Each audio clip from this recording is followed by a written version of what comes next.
I currently chair Kinaway, and when we first established, which was about 4 years ago, we were actually auspiced by Victoria's Vecchi, the Mainstream Chamber of Commerce.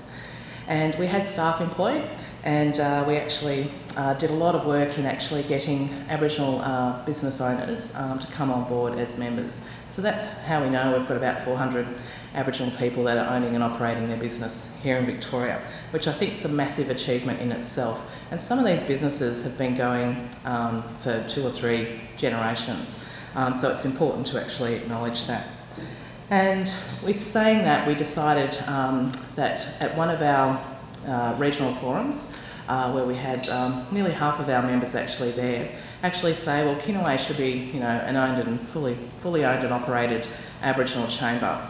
So we did some consultations around that, and then we found out that people really wanted to do that. So we decided that we would move away from the Mainstream Chamber at that time.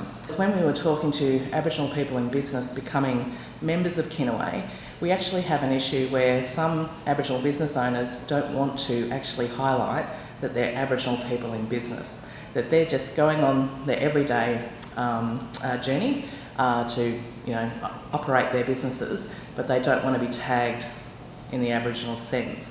So that's a challenge for us as a chamber, is to work with those businesses to see what opportunities can be made available to improve their future growth.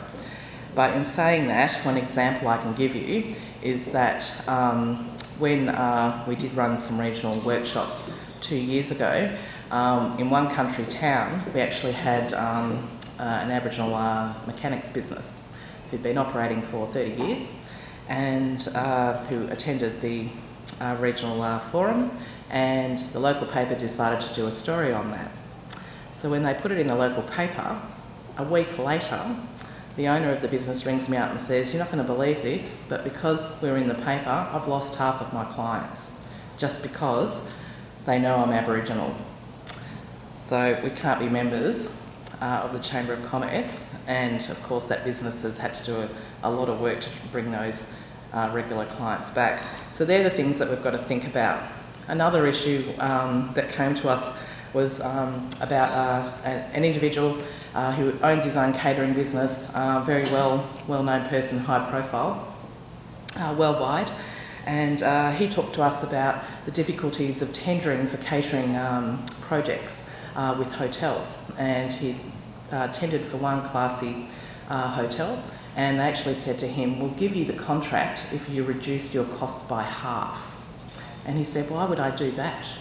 And he said, "Because you're Aboriginal, we want to give you an opportunity, but you've got to, reduce your costs."